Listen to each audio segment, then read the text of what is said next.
Hey, hey, hey. I guess I'm live. What's up, everybody? I just wanted to jump on and do a quick video, quick little, decided to stream it just because practice makes perfect. But I want to do a quick video talking about the new Planet of the Apes movie that was announced, Kingdom of the Planet of the Apes. Well, what I really want to talk about is the Planet of the Apes franchise in general, because it happens to be one of my favorite all-time film franchises.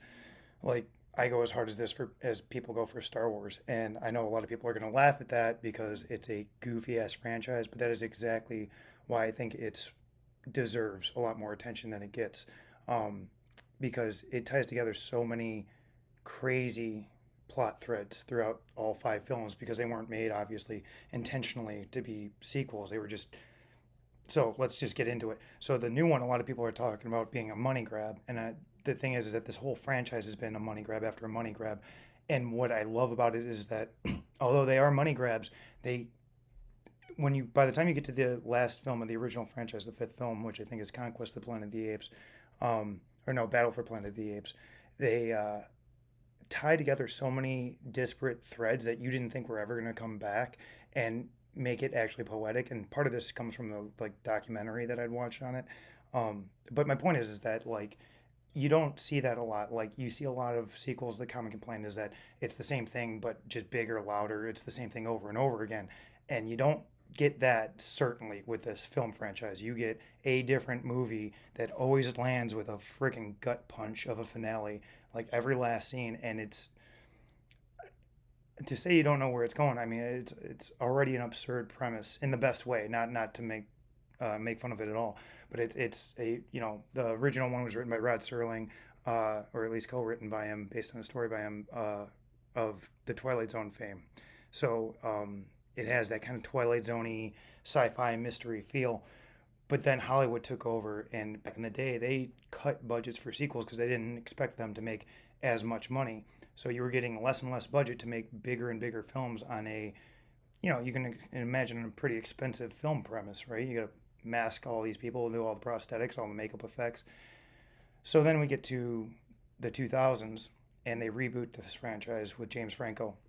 And the second and third films were helmed by Matt Reeves. Now, I've been going down a big Matt Reeves rabbit hole this whole year since the Batman came out and studying that film, and I'm still working on a video for it. So I've got a lot of thoughts on it, but it also happened that I just finished rewatching the entire first franchise plus the reboots or the prequels, whatever you want to call them, Rise, Dawn, and War. So all three of those films, everyone raves about. They gained a lot of new films with a lot of new fans rather with those films. Rightfully so. They're great movies. I think if you haven't seen them, definitely go back and watch them. Uh, so that brings us to the news from the other day, which is Kingdom of Planet of the Apes. Uh, so this is the only image that this is just a first look image. This is just what's been released so far, along with the director and a couple of the stars, and this is what we're getting. I generally don't. The reason I wanted to get on here and do this was because I don't really pay much attention to first look trailers. Obviously, this is a franchise that's near and dear to my heart, but it harkens back to marketing that I think we haven't gotten in a long time. Because I think a lot of marketing, I mean, again, Matt Reeves did this with the Batman, and that one was delayed because of the pandemic and everything else. But you get first look trailers that actually just tease you and make you interested in wanting to see and learn more. It's not fan servicey and the way that like it's obviously like playing on a lot of things that we know, but I just kind of want to go through it and not really like talk about what I think this movie's going to be because it could be a lot of different things, but there are some interesting things that I think a lot of fans picked up on. And shout out to everybody on the Twitter because I kind of scroll through the comments to see what other people's take was on this.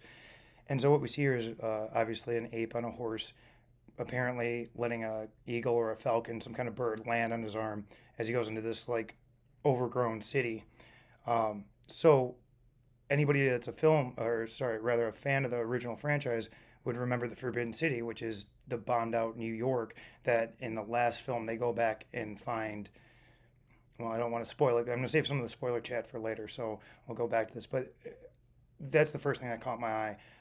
But going into the smaller details with the bird landing on the apes, I had seen somebody mention this might be Cornelius, who is supposed to be Caesar's son, because you might remember that Caesar, spoiler alert for War of the Planet of the Apes, Caesar dies at the end. Um, So this is probably his son that takes up the leadership position of the ape community. And, it's obviously, it says in the tweet that it's sent years after. So you can imagine there's probably far less humans. They had introduced the simian flu or retconned it, however you want to say it, into the, the apes canon. But that's what caught my eye is that so apparently that the apes have reached some kind of harmonious relationship with nature, some kind of symbiotic relationship because you have the ape, falconing a bird. I don't know if that's a proper terminology, but it sounds smart, so I'll say it. Um, and that it's closer to what we see in the original, and so I'm very curious at to what point they're going to jump to because we don't get a full connection in the last film to where the first film picks up. It's not a perfect loop, right? But neither of them are. This whole again involves time travel, and it gets really if you get into the old movies. So a lot of people are wondering where they might pick up with this.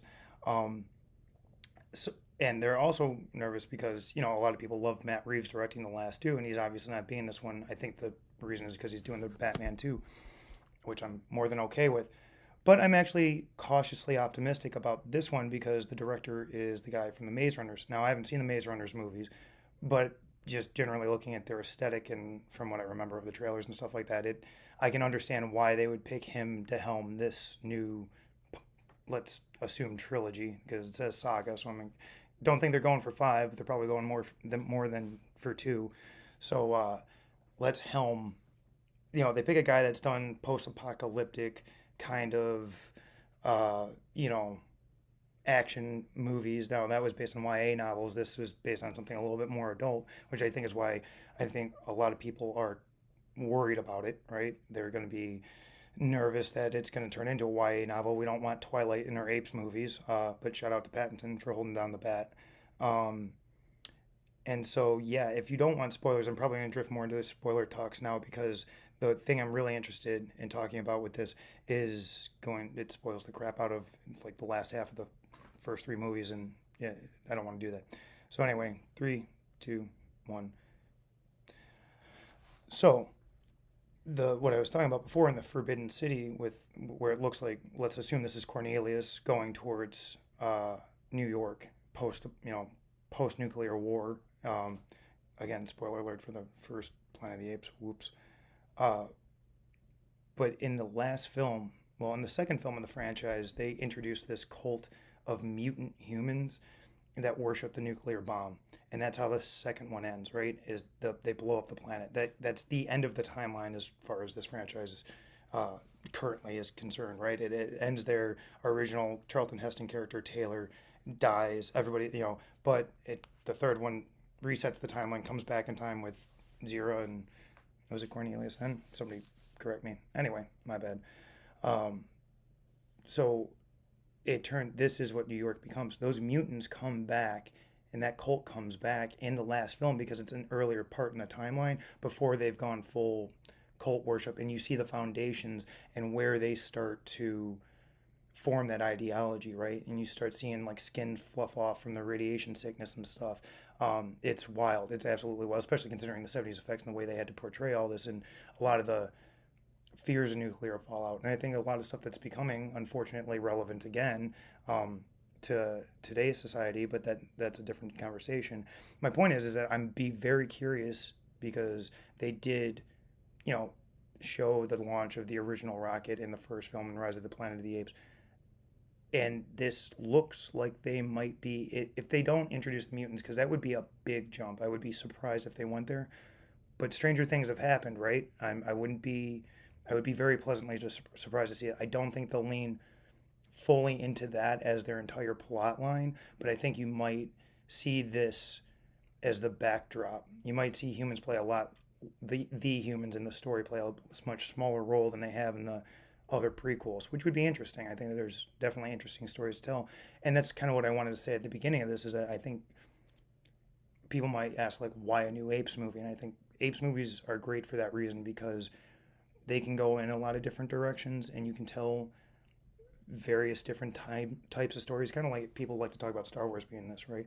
Like there's certain elements you got to have kind of a political statement in there. You got to have apes. You got to have some kind of sci-fi, probably showdown between humans and apes. So they have to be present. But I think you can, I think what Reeves and the original trilogy proved was that you can take these stories seriously, an adult, and still make them very entertaining. Um, and I really hope that like a lot of people, I hope this will hold up the quality of them, of the franchise, as well as expand the story and the world and bring in new fans because will preach about this to anybody that'll listen. So with that, thank everybody for watching. Let's do the little outro and I look forward to the next one. Let me know what you think, guys. Let me know if you guys are excited and what you think they might do. If anybody's seen the original, let's talk about it because I love this movie. These movies. See ya.